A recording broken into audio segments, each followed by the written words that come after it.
तरकीब आदमी को कर्ज की जरूरत पड़ गई, 1000 दिनार चाहिए। मैं कह चुका हूं कि दिरहम चांदी का होता था, दिनार सोने का। अब 1000 दिनार लेना है। तो जिस बंदे से उसने कहा, अगरचे वो नेक बंदा था, उसने कहा यार 1000 दिनार दे दो। तो कहने लगा कोई गवाह है तेरे पास? वो कहने लगा गरीबों का गवाह कौन होता है? हाँ एक गवाह है। कहा कौन? का मेरा रब, वो तेरे और मेरे बीच गवाह है। उसने कहा कोई कफील, अगर तू पैसे ना दे सके तो वो बाद में दे दे, या तुझे कुछ हो जाए तो वो दे दे। उसने कहा कफील भी मेरा अल्लाह ही है। मेरे पास अगर है तो रब करीम का नाम है, अगर एतमाद कर सकता है तो कर ले। बंदा नेक था, उसने कहा रब के नाम पे, रब की किफालत पे, अल्लाह को गवाह बना के मैं तैयार हूं तुझे 1000 देने। उसने 1000 दिनार दे दिया। वक्त वापसी का तय हो गया। वो चला गया पैसे लेके। उसने पूरी मेहनत की कि मैंने वक्त पे पैसे लौटाने, पूरी मेहनत भी कर ली, अल्लाह ने मदद भी कर दी, पैसे भी उस तारीख को उसे मिल गए। बाद लोगों का तो लौटाने का दिल ही नहीं ना होता। फरमाया हदीस पाक में कि तू लौटाने का इरादा कर, रब तेरी मदद भी फरमाएगा। लेकिन यहां बहुत सारे लोग कहते हैं खैर है, इरादा ही नहीं। तो फिर जिस तरह का बंदे का गुमान हो, रब भी उसी तरह का मामला फरमाता है। उसने पैसे जमा भी कर लिए और वापस देने को तैयार भी हो गया, लेकिन रास्ता बहरी जहाज का था, कश्ती का था, दरिया के रास्ते वापस आना था। अब वो जब आ गया दरिया के किनारे तो बड़ी कोशिश की, पर वहां उसे कोई कश्ती नहीं मिली। वक्त पे पैसे लौटाने हैं, सफर करना है, अब सवारी मुयस्सर नहीं है। सोच सोच के परेशान था कि मैंने तो अल्लाह के नाम पे लिए।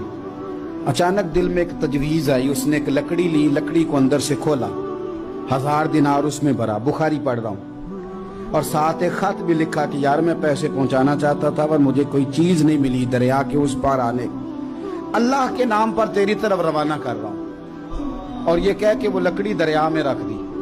वो लकड़ी डूब गई है, वापस आ गया। वो जिसने पैसे लेने थे वो ऐन मुकर्ररा वक्त पर दरिया किनारे आया। सुबह से सरे शाम तक उसने इंतजार किया। दिल ढलने लगा तो दिल में ख्याल आ गया कि यार नहीं, उसने देना ही नहीं, झूठा वादा कर गया, पहुंचा ही नहीं वक्त पे। अब जब वापस लौटने लगा तो अचानक दरिया में एक लकड़ी तैरती हुई दिखाई दी। कहने लगा ले जाता हूं, शाम को रोटियां पकाने के काम आएगी, ईंधन बना के जला लूंगा, हंडिया पक जाएगी। लकड़ी उठा के जलाने के लिए घर लाया। गुमान था कि वो नहीं आया वादा करके, अल्लाह को कफील और वकील बना के और गवाह बना के फिर भी नहीं आया। लकड़ी लेके घर गया, बुखारी है, और जब उसको चीरा ना कि मैं इसकी आग जलाऊंगा, खोला तो अंदर से 1000 दिनार भी निकल आया, खत भी निकल आया। अब जरा समझना, उसके दिल में बात किसने डाली कि तू लकड़ी में पैसे डाल दे? अल्लाह ने। उस बंदे को मुकर्ररा वक्त पे किनारे भेजा किसने? लकड़ी सिर्फ उसी के हाथ आई तो ये बंदोबस्त किया किसने? अल्लाह ने। घर जाके चीरी तो पैसे बाहिफाजत उस तक पहुंचाए किसने? तो फिर हमें भी तवज्जो अल्लाह की जानिब भी करनी चाहिए। हमारे पे दिल की तवज्जो रब की तरफ ही होनी चाहिए ना। हमें इधर उधर जाने की, देखने की, बंदों पर गौर करने की जरूरत क्या है? वो पैसे पहुंच गए, ये वहां अपनी जगह पे परेशान था। इसने 1000 दिनार और जमा किया।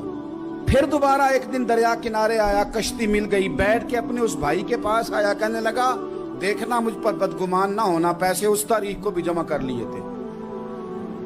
दरिया पे आया था पर कश्ती नहीं मिली थी। फिर मैंने ना लकड़ी में डाल के, खत डाल के तेरी तरफ भेज भी दिए थे, लेकिन आज मैं फिर लेके आ गया हूं। वो कहने लगा खुश हो जा, जिस रब को तूने मेरा और अपना गवाह बनाया था उस रब ने मेरे तक पहुंचा भी दिए हैं। जब लोग अल्लाह को गवाह बनाते हैं, रब की जानिब अपनी तवज्जो करते हैं, अपनी चाहतों, ख्वाहिशात और अपनी सारी चिट्ठियां अपने रब करीम की रहमत की तरफ रवाना करते हैं, फिर अल्लाह अपने बंदों को मायूस नहीं करता। अल्लाह अपने बंदों को नवाज दे।